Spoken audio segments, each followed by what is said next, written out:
అందరికీ నమస్కారం అండి. మనకు స్టాఫ్ సెలక్షన్ కమిషన్‌లో మరొక నోటిఫికేషను రిలీజ్ అయింది. ఇదేంటంటే సిహెచ్ఎస్ఎల్. అసలు సిహెచ్ఎస్ఎల్ అంటే ఏంటి?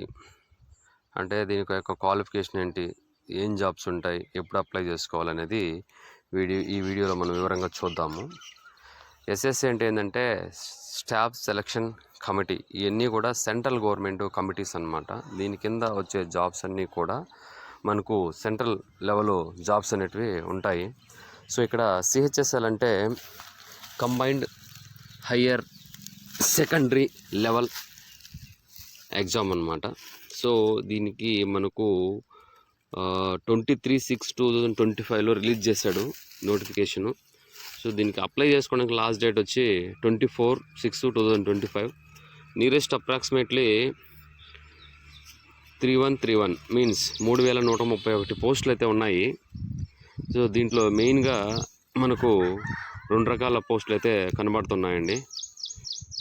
3 రకాలు ఉన్నాయి, 2 రకాలు కాదు, 3 రకాలు. ఒకటి వచ్చి data entry operator, next junior sectional officer ఉంటాయి. సో ఇక్కడ పూర్తి వివరాలు, జాబ్ పూర్తి వివరాలు నెక్స్ట్ తెలుసుకుందాము. ఇక్కడ ఫీజు విషయం తీసుకొస్తే ఓసీలకు మాత్రము 100 రూపీస్ కట్టాలండి.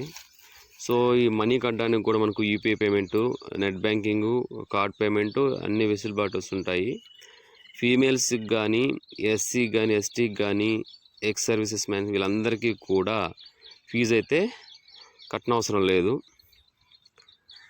నెక్స్ట్ లాస్ట్ డేటు అప్లై చేసుకోవడానికి ఆల్రెడీ చెప్పాను, 18/7/2025.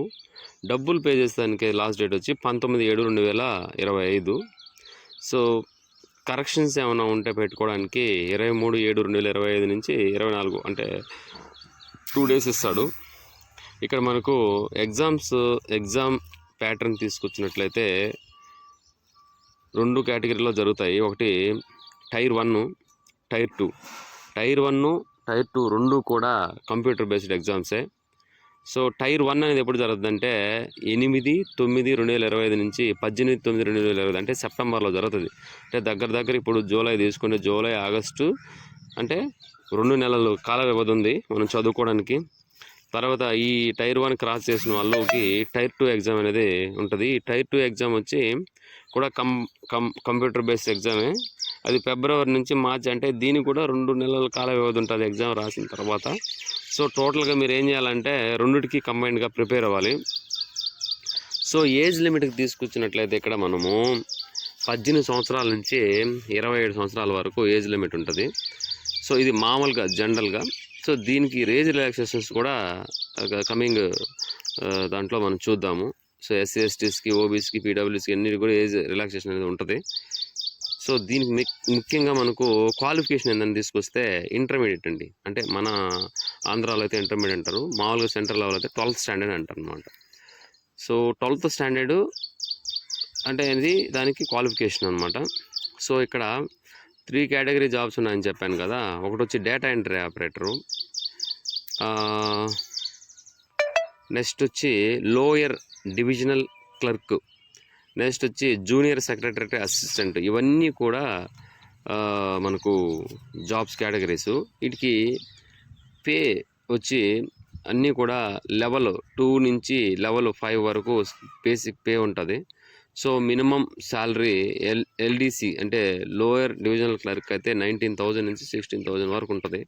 డేటా ఎంట్రీ ఆపరేటర్కి 25,000 నుంచి 81,000 వరకు ఉంటుంది. So next data entry operator grade ఏలో 25,000 నుంచి 80,000 వరకు మనకు పే అయితే ఉంటుంది. సో నెక్స్ట్ టోటల్ పోస్టులు ఆల్రెడీ చెప్పాను నేను, 3,131 పోస్టులు ఉన్నాయి.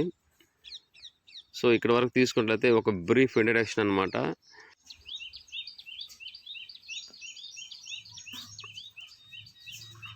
ఇంతకుముందు ఒక బ్రీఫ్ ఎక్స్ప్లెనేషన్ ఇచ్చానండి. ఇప్పుడు నోటిఫికేషన్ యొక్క కంప్లీట్ ఇన్ఫర్మేషన్ చూడండి. సో దీంట్లో 23/6/2025 ఆన్లైన్ చేసుకోవచ్చు అప్పటి నుంచి. సో సబ్మిషన్ లాస్ట్ డేట్ వచ్చి 18, ఫీజుకి వచ్చి 19, కరెక్షన్కి వచ్చి 23/24, ఎగ్జామ్ టైర్ 1 వచ్చి 8 నుంచి 18 వరకు, టైర్ 2 ఎగ్జామ్ వచ్చి ఫిబ్రవరి, మార్చు. సో టోల్ ఫ్రీ నెంబర్ కూడా ఇక్కడ కనిపిస్తూ ఉంది మనకు. నెక్స్ట్ ఏజ్ రిజర్వేషన్ గురించి చెప్పాను కదండి. సో దీంట్లో నోటిఫికేషన్లో మీరు డౌన్లోడ్ చేసుకున్నట్లయితే మీకు నీట్గా క్లియరెన్స్గా తెలుస్తుంది. ఎస్సీ ఎస్టీకి అయితే 5 years రిలాక్సేషన్ ఉంది. ఓబీసీకి ఉంది చూడండి. ఓబీసీకి, పీడబ్ల్యూడీకి అన్నిటికి కూడా మనకు ఇక్కడ వరుస క్రమంలో మొత్తం ఇచ్చిన నీట్గా చూసినట్లయితే ఏజ్ లిమిట్ ఎంత ఉందో మీ కేటగిరీ ఏదో చూసుకొని దీంట్లో క్లారిటీ తెచ్చుకోండి. నెక్స్ట్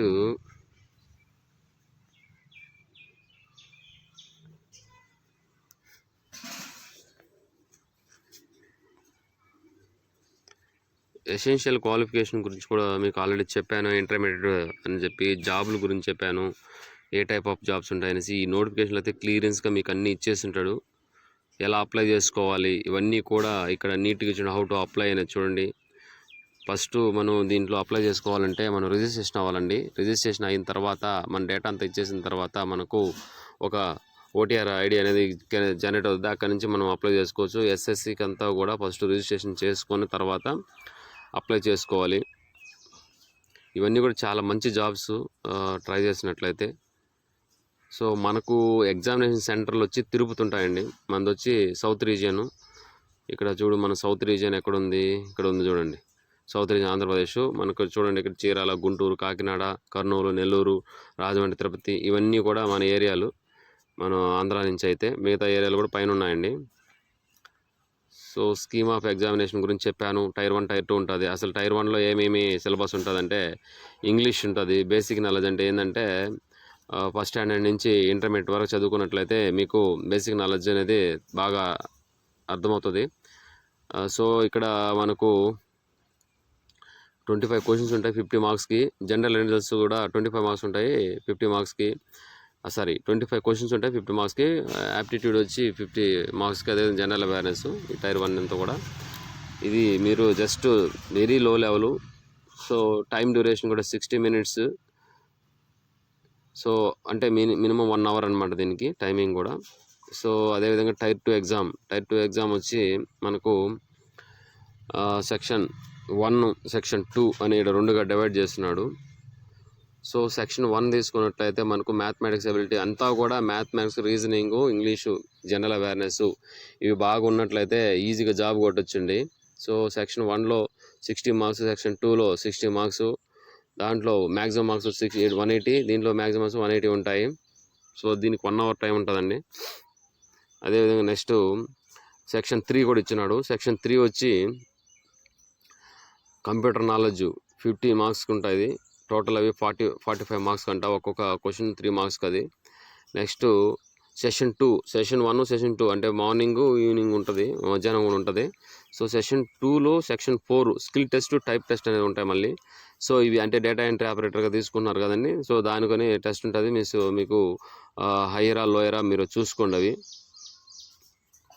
సో టోటల్గా బ్రీఫ్ ఎక్స్ప్లెనేషన్ అయితే దీని గురించి. ఇది నోటిఫికేషన్ మీరు డౌన్లోడ్ చేసుకున్నారంటే మీకు క్లారిటీ వస్తుంది. సిలబస్ కూడా నీట్గా ఇచ్చాడు చూడండి. ఇక్కడ ఇంగ్లీష్ లాంగ్వేజ్ ఏముంటాయి, ఇంగ్లీష్ జనరల్ ఇంటెలిజెన్స్ ఏముంటాయి, క్వాంట్ యాప్టిట్యూడ్ ఏముంటాయి, ఇవన్నీ సింపుల్గానే ఉంటాయి. కానీ కొంచెం జాగ్రత్తగా ప్రిపేర్ అవ్వాలి, ఎందుకంటే కాంపిటీషన్ కూడా ఓవర్గా ఉండొచ్చు. సో టైర్ 2 కూడా చూడండి. అన్నీ కూడా mathematics, general awareness, English, general knowledge ఇవన్నీ ఉంటే కూడా ఈజీగా జాబ్ సంపాదించడానికి అవకాశాలు ఎక్కువ ఉంటాయండి. సిపిటి ఎగ్జామ్ కూడా చాలా ఈజీ. కంప్యూటర్ బేస్డ్ ఎగ్జామ్ కూడా చాలా సింపుల్గా ఉంటుంది. సో ఎగ్జామ్కి వెళ్ళేటప్పుడు ఏమేమి తీసుకోవాలని కూడా ఇచ్చినాడు. ఓటర్ ఐడి కానీ, డ్రైవింగ్, పాన్ కార్డు, ఏదో ఒక ఐడి ప్రూఫ్ తీసుకుపోవాలండి.